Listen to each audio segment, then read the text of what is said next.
How's it going, folks? I'm Dusfit, and this is the new Bryton GARDIA R300L rearview radar and taillight, and this is a new entry into the cycling radar game.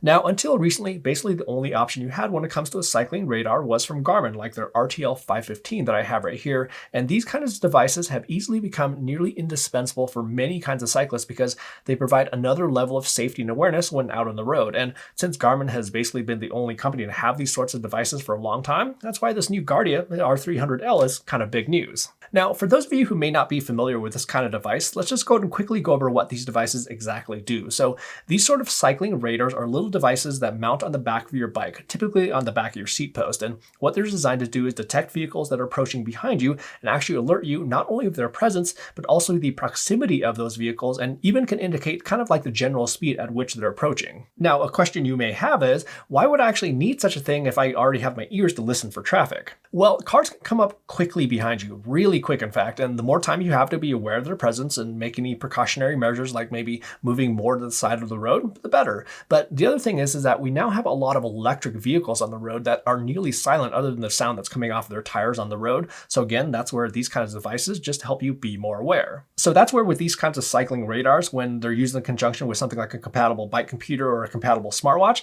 they just add another layer of awareness where they can give you both audible as well as visual alerts of vehicles approaching behind you. And for me, I pretty much find these as indispensable whether I'm actually road biking or even gravel biking, and I kind of feel naked if I don't have it with me. And it really is one of those, you have to try it to truly appreciate it. But along with the increased awareness of vehicles approaching behind you, most of these kinds of devices also pair them with a super bright taillight to alert others of your presence on the road. But these aren't just simple red taillights. So these are actually smart taillights that have different light modes based on different conditions. But these lights also react to vehicles approaching behind you where they can actually start flashing to help increase awareness to the drivers. Now, these absolutely don't replace common sense as well as doing your own visual checks, but from a safety standpoint, if you are looking for an even safer way to ride, these should be at the top of your list. Now, being that this is a device for safety and awareness, the radar functionality in regards to how accurate it is obviously is going to be super important, and we are going to get into if this Bryton GARDIA actually is accurate here in just one bit, but let's first go over what this has to offer in terms of features.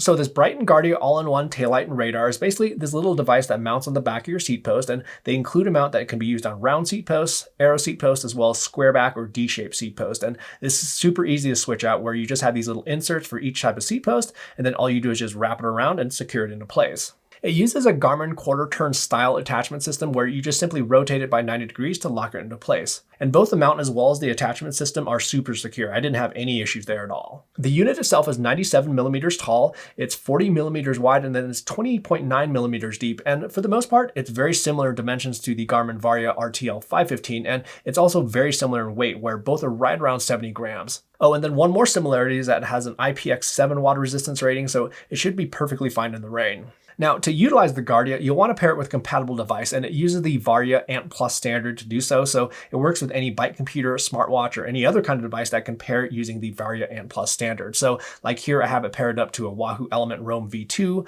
a Garmin Edge 1040, a Hammerhead Karoo 2, as well as a Garmin Forerunner 965, all at the same time actually, since ANT+ can pair to an unlimited amount of sensors. And once you do so, depending on the kind of device that you're using, it'll usually display some sort of indicator on the side of the display, indicating if a car or cars are approaching, the rate of speed of those vehicles, which is basically orange or yellow if vehicles are approaching at a moderate speed, or red for quickly or fast approaching vehicles, and then green indicating that it doesn't detect any vehicles, which you can kind of think of as an all clear. And then in addition to the visual indicator, it also provides audible alerts and specific tones for each of those statuses. If you don't have a compatible bike computer or watch, Bryton even has a GARDIA app where you can pair it with your smartphone via Bluetooth to receive those alerts. Now, what is kind of nice about these kinds of devices that integrate both a radar as well as a taillight is that the taillight generally acts as a smart taillight. So it's not just a bright light to alert others of your presence, but it also reacts when it detects a vehicle and actually changes the light pattern to help increase awareness even more to the vehicles that are approaching behind you of your presence. And there's also different light modes, very much like the Garmin Varia, and we'll actually loop back to these modes when we go over the app in more detail, but let's just go ahead and dive into what you probably really want to know, and that's how accurate the R300 actually is in the radar detection. So Bryton says that the R300L can detect vehicles approaching behind you from about 190 meters away, which is around 207 yards, or a little over a tenth of a mile away. So when it comes to how well it actually does in detecting vehicles, it always does seem to detect vehicles where I had no complete misses, at least for the first vehicle. And what I mean by that is that for a single car or the first car in a group of cars, it always did detect that vehicle. Where I did see some challenges though was differentiating vehicles in a group of cars. So what we see here is that it does pick up the first cars as soon as it crosses that 190-meter threshold right at the stoplight. So it nailed that. But with the vehicles behind that first car, it's slow to pick up on those where they only appeared after the first vehicle had actually passed me. Now, since this clip is kind of already rolling, let's go ahead and take a look at this next car that's coming up. Well, it was a bit late to detect it, and it was actually definitely closer than the 190 meters before I received the actual alert. However, it did pick the vehicle behind it, as well as the vehicle behind that one. It does seem to do a good job, though, at detecting the relative vehicle speed in regards to red being a faster vehicle and then orange indicating a little slower speed. And it was very consistent there, but the proximity of the actual vehicle detection seems to vary a little bit. And if you're curious if this is just the Wahoo Roam that's not showing the cars consistently, here's another example where first I do have the Wahoo Roam paired to the Bryton GARDIA, and then the Karoo 2 is paired with the Garmin Varia RTL515. And here's where we can see that the difference in consistency with both the vehicle proximity detection as well as the consistency in differentiating vehicles inside a group. Now fast forward to this clip though, and here's why I actually flipped the pairing. So here's why I have the Hammerhead Karoo 2 paired with the Bryton GARDIA, and then the Wahoo Roam V2 is paired with the Garmin Varia RTL515. And again, it's pretty consistent behavior with both proximity as well as the differentiating with groups of cars. But another thing that's kind of interesting here is that there's certainly a bit of discrepancy between what the GARDIA app is showing versus what the bike computer is showing. And the bike computer does seem to more accurately reflect what's happening versus the app, where the app seems to have a delay, or sometimes it just doesn't accurately reflect what's really going on with the traffic behind you. Like here, the bike computer properly shows that vehicle with a good approximation of the distance, but with the app, well, I'm not sure what's exactly going on there. And in terms of false positives, as in if there were no vehicles behind me, but it accidentally alerted me, I didn't actually experience any of those. So that was good, but the proximity wasn't really consistent for me, where there were just times where the vehicle was quite close to me before it actually gave me the alert. And then in regards to the app, well, it's not necessarily mirroring what's displayed on the bike computer, so not sure if that's just the app itself or the Bluetooth latency or what that's all about. So at the moment, I wouldn't necessarily rely on the app if you're using this. And while we're talking about the app, the Bryton GARDIA app is where you'll at least want to pair up the GARDIA so it can receive firmware updates, but it's also where you'll change a bunch of settings. So if you press the start riding button down here, this is where it has that in-ride screen that we saw before, but here's where you can also mute the audible alerts if you want. And then over here, you can adjust the different light patterns.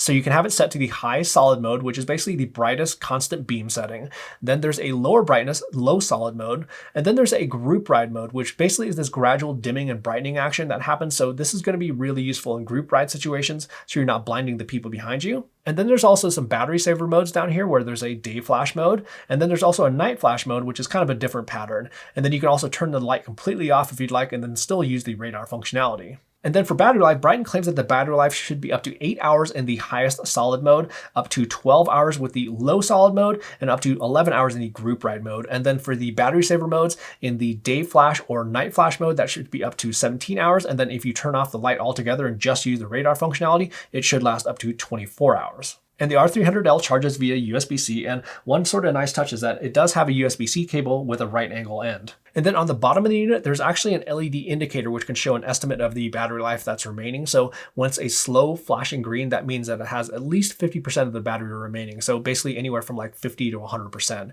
And if it's a slow flashing yellow color, that indicates that it's anywhere from like 15 to 49% of the battery remaining. And if it's slow flashing red, that means it's below 15%. And at that point, it'll actually switch into a low power mode. And what happens here in that low power mode is that when the battery does drop below 15%, the light will automatically dim to a lower brightness setting. So this can be especially useful if your ride just kind of goes longer than expected, but you need that extra little juice to get home without your light going out. And then if there's basically little to no power, the LED indicator will flash like red 3 times, indicating that there's really not enough juice to turn it on. And the LED indicator can also indicate if it's charging with a flashing green color, and then it'll turn to a solid green when it's fully charged. And if it is paired with the GARDIA app, it'll be a slow flashing blue color. Oh, and then one more thing in regards to power is that to conserve on battery life, there's actually a sleep mode. So if there's basically no motion detected for about 10 minutes, the GARDIA will actually go to sleep. But what is cool is that if it does detect motion, it just automatically wakes up. So when it comes to this Bryton GARDIA R300L being a true alternative to a Garmin Varia, well, I think it has promise, but I haven't found it to be as consistent and as accurate as an actual Garmin Varia radar. In regards to the vehicle detection, like I was mentioning earlier, I didn't experience any total misses or anything like that, but the proximity detection, that's something that I hope can be improved via firmware, because sometimes that alert did come in kind of late and the vehicle is already pretty close to me. And they really did pack in quite a few features for that $129 price tag, which is substantially lower than the normal price of the RTL515, but the consistency as well as the accuracy isn't necessarily on par either. So it very well could just be one of those you get what you pay for sort of things. Anyhow, if you have any questions about the Bryton GARDIA that I didn't cover in this video, make sure to leave those in the comment section down below. And on your way down there, if you found the information in this video useful, do me a favor and just quickly hit that like button, and also subscribe to the channel for plenty more sports tech videos that are right around the corner. Thanks so much for watching, and we will see you in the next video.